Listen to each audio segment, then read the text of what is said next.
Good morning.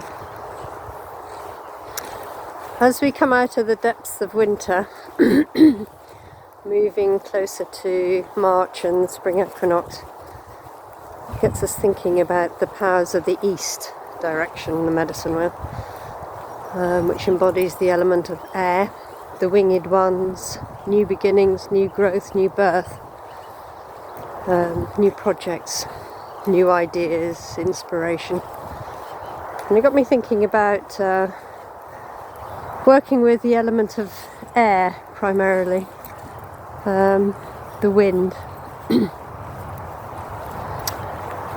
and how we can call in the winds to help us blow through any stuck energies we might have. The east wind brings in cold air, cold, a fresh start, I should say. But in a cold way, kind of ruthless about blowing out all those stuck cobwebs we might have accumulated over the winter to bring in some fresh air.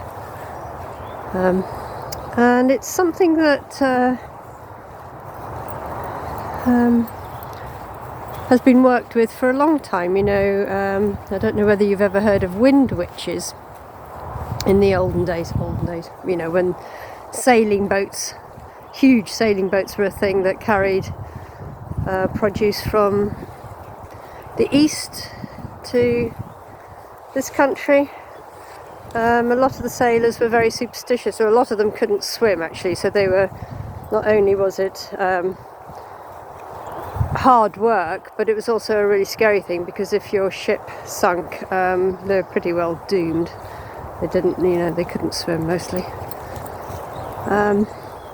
So they used to employ the work of wind witches, who were women who used to hang around down by the docks, and for a small amount of money they would tie spells into a piece of string. And these pieces of string would have 3 knots in them, and the first one was to release a calm breeze.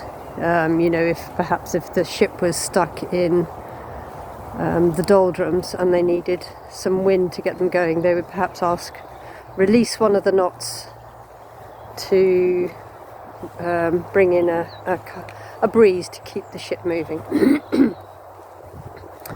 The next one was a stronger wind, a storm, that would push the boat along faster if they had a deadline to reach in order to get, like the tea clippers that were on, they used to race back from the Far East with a tea, and the first one into London would get the highest price for their tea. So they needed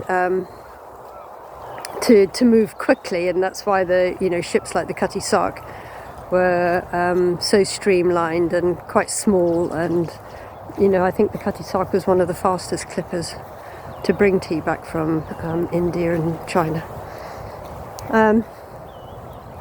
So the sailors had that option. The second knot would release a storm, or a good strong wind to move them along really fast.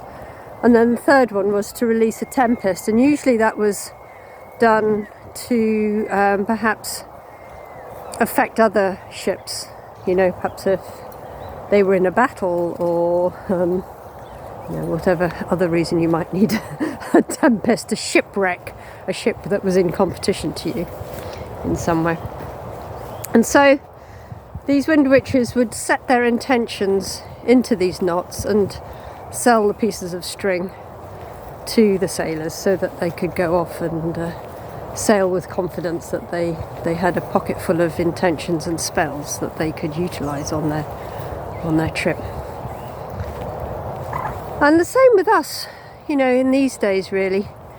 We can do a similar thing, that we can take a piece of string and set an intention into a knot to perhaps move us along a little bit on our path. You know, if we need a little gentle help, we could call in the wind that was gentle to just nudge us along a little, give us that little bit of momentum to help us. And maybe the second one, which is the storm, is that we really need to boot up the bottom to move to move ourselves in the direction that's needed. And the third one is probably not released by us, maybe. I would consider it a bit of a tower card, like in the tarot, the tower card, where it's an unexpected catastrophe that moves us whether we want to go or not in a certain direction. Sorry, my arm's aching a bit. My selfie stick broke. So yeah, we can do that. We can set these intentions through a piece of string, through 3 knots, and we know that we've got them there should we need them. And that's a very powerful way to work with the winds,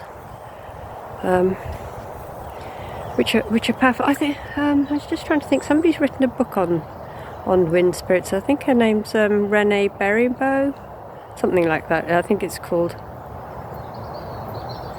Can't remember, something spirits of wind or something like that. Which is an interesting book. I haven't read it in a long time. But yeah, coming back to the element of air for spring. So how can we work with the winds for change? Maybe next time you're out, like today, I can feel the movement of the air. I mean, it's not a strong wind, but it's moving the branches on the willow tree here. Gently moving me along today, maybe gently moving me into talking about this today. I'm always thinking of what can I talk about. It doesn't bore people stupid.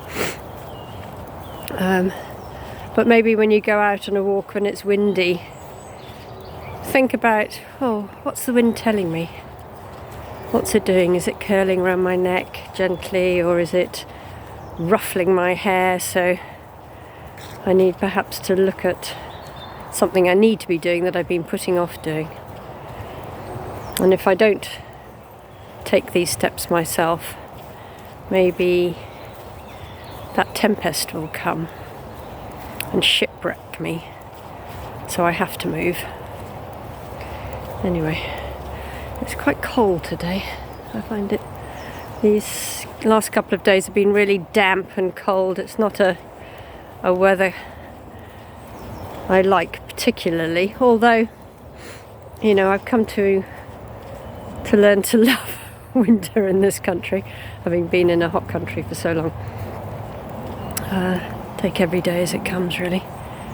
Anyway, have a lovely day. See you soon. Ciao.